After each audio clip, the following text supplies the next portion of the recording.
ನಮಸ್ಕಾರ ಮುಖಂಡರೆ.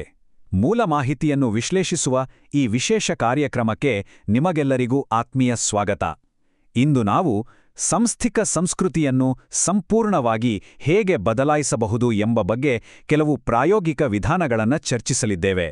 ನಾಯಕತ್ವದ ನಿಜವಾದ ಅರ್ಥವೇನು ಮತ್ತು ಆಧುನಿಕ ತಂಡದ ಮುಖಂಡರು ತಮ್ಮ ಸಂಸ್ಥೆಗಳಲ್ಲಿ ಸುರಕ್ಷಿತ ವಲಯವನ್ನು ಹೇಗೆ ನಿರ್ಮಿಸಬಹುದು?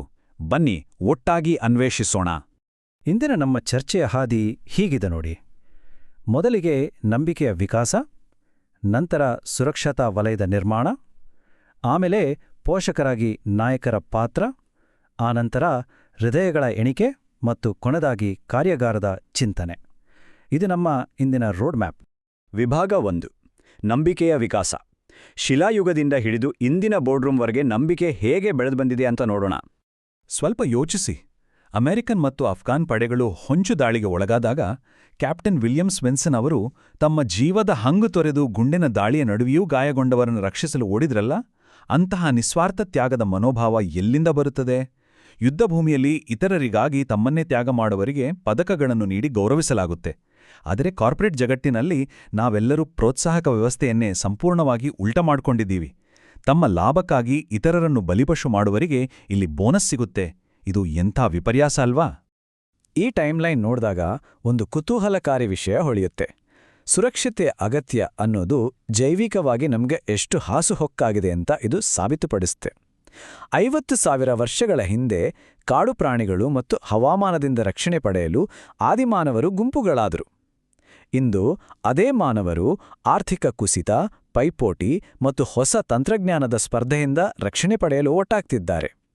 ಹೊರಗಿನ ಅಪಾಯಗಳು ಬದಲಾಗಿರಬಹುದು, ಆದರೆ ಒಟ್ಟಿಗೆ ಸೇರಿ ಬದುಕುವ ಈ ಮೂಲಭೂತ ಪ್ರವೃತ್ತಿ ಮಾತ್ರ ಹಾಗೇ ಇದೆ. ಈಗ ಎರಡನೇ ವಿಭಾಗಕ್ಕೆ ಬರೋಣ. ಅದೇ ಸುರಕ್ಷತಾ ವಲಯ ಅಥವಾ ಸರ್ಕಲ್ ಆಫ್ ಸೇಫ್ಟಿಯ ನಿರ್ಮಾಣ.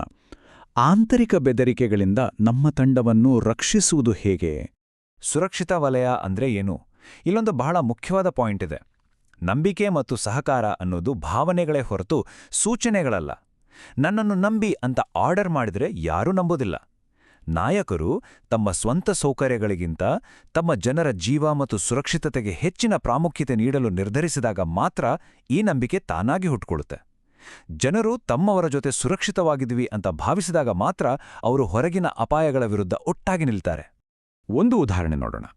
ಪ್ರಯಾಣಿಕರೊಬ್ಬರನ್ನು ಬಹಳ ಕೆಟ್ಟದಾಗಿ ನಡೆಸಿಕೊಂಡ ಏರ್ಲೈನ್ ಸಿಬ್ಬಂದಿಯೊಬ್ಬಳ ಮಾತುಗಳನ್ನು ಗಮನಿಸಿ. ಆಕೆ ಹೇಳಿದ್ದೇನು ಗೊತ್ತಾ? ನಾನು ನಿಯಮಗಳನ್ನು ಪಾಲಿಸದಿದ್ರೆ ಕೆಲಸ ಹೋಗಬಹುದು. ಅಂದ್ರೆ ಆಕೆ ತನ್ನದೇ ಮ್ಯಾನೇಜ್ಮೆಂಟಿಂದ ಭಯಭೀತಳಾಗಿದ್ಲು.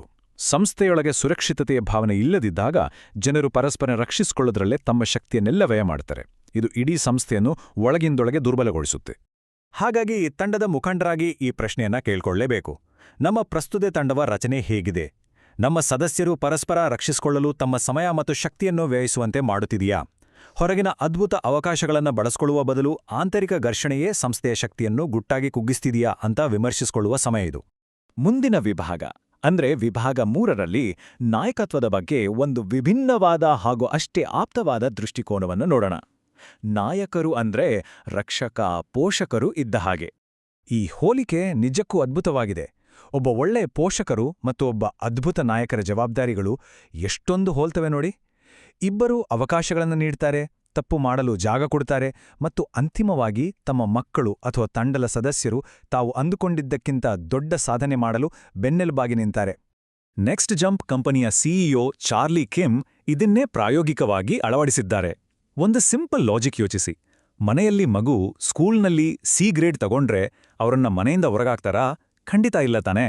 ಅದೇ ರೀತಿ ಕಾರ್ಯಕ್ಷಮತೆ ಕಡಿಮೆಯಾಗಿದೆ ಅಂತ ಉದ್ಯೋಗಿಗಳನ್ನ ಕೆಲಸದಿಂದ ತೆಗಿಬಾರ್ದು. ಬದಲಿಗೆ ಎಲ್ಲಿ ತಪ್ಪಾಗಿದೆ ಅಂತ ನೋಡಿ ತರಬೇತಿ ಮತ್ತು ಬೆಂಬಲ ನೀಡಿ ಅವರನ್ನ ಕುಟುಂಬದ ಸದಸ್ಯರಂತೆಯೇ ನೋಡಬೇಕು. ಇದನ್ನೇ ನಮ್ಮ ಮುಂದಿನ ಚರ್ಚೆಯ ಪ್ರಶ್ನೆಯಾಗಿ ತೆಗೆದುಕೊಳ್ಳೋಣ. ತಂಡದ ಸದಸ್ಯರು ವಿಫಲರಾದಾಗ ಅಥವಾ ಅವರ ಪರ್ಫಾರ್ಮೆನ್ಸ್ ಕುಸಿದಾಗ ಮೊದಲ ಪ್ರತಿಕ್ರಿಯೆ ಏನಾಗಿರುತ್ತೆ?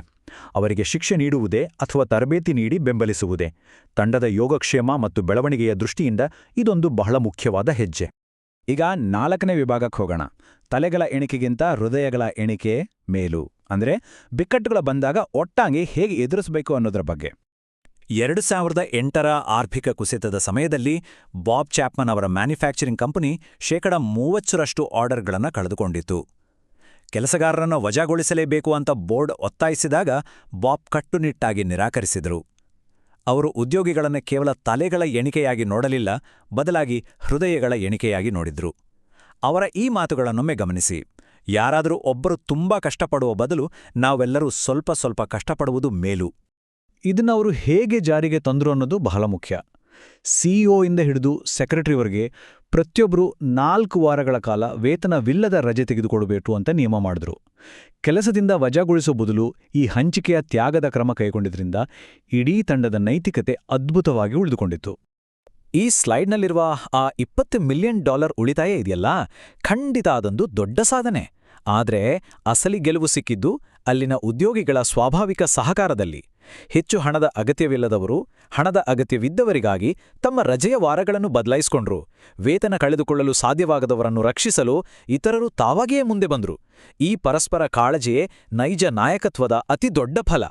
ಕಷ್ಟದ ಸಮಯದಲ್ಲಿ ಕೆಲವರನ್ನ ಬಲಿ ಕೊಡುವ ಬದಲು ಹಂಚಿಕೆಯ ತ್ಯಾಗ ಅಥವಾ ಶೇರ್ಡ್ ಸ್ಯಾಕ್ರಿಫೈಸ್ಗೆ ಆದ್ಯತೆ ನೀಡುವಂತೆ ಸಂಸ್ಥೆಯ ನೀತಿಗಳನ್ನ ಹೇಗೆ ಬದಲಾಯಿಸಬಹುದು? ಇಂತಹ ಸಾವಯವ ತಂಡಚಾಲಿತ ತ್ಯಾಗವನ್ನು ಪ್ರೋತ್ಸಾಹಿಸುವ ಸುರಕ್ಷಿತಾ ವಲಯವನ್ನು ನಿರ್ಮಿಸುವುದು ಹೇಗೆ? ಪ್ರತಿಯೊಬ್ಬ ಮ್ಯಾನೇಜರ್ ಈ ಬಗ್ಗೆ ಆಳವಾಗಿ ಯೋಚಿಸಬೇಕು. ಈಗ ನಾವು ಅಂತಿಮ ಹಂತಕ್ಕೆ ಬಂದಿದ್ದೇವೆ. ವಿಭಾಗ 5 ಕಾರ್ಯಾಗಾರದ ಚಿಂತನೆ. ಇಲ್ಲಿಯವರೆಗೆ ನಾವು ಚರ್ಚಿಸಿದ ಎಲ್ಲಾ ಪ್ರಾಯೋಗಿಕ ತಂತ್ರಗಳನ್ನ ನಾಯಕತ್ವದ ಒಂದೇ ಒಂದು ಫಿಲಾಸಫಿಗೆ ತಂದು ನಿಲ್ಲಿಸೋಣ. ಅಮೆರಿಕನ್ ಮರೀನ್ಗಳಲ್ಲಿ ಒಂದು ಸಂಪ್ರದಾಯವಿದೆ. ನಿಜವಾದ ನಾಯಕರು ಕೊನೆಯಲ್ಲಿ ಊಟ ಮಾಡ್ತಾರೆ. ನಾಯಕತ್ವ ಅನ್ನೋದು ಒಂದು ಹುದ್ದೆ ಅಥವಾ ಅಧಿಕಾರವಲ್ಲ.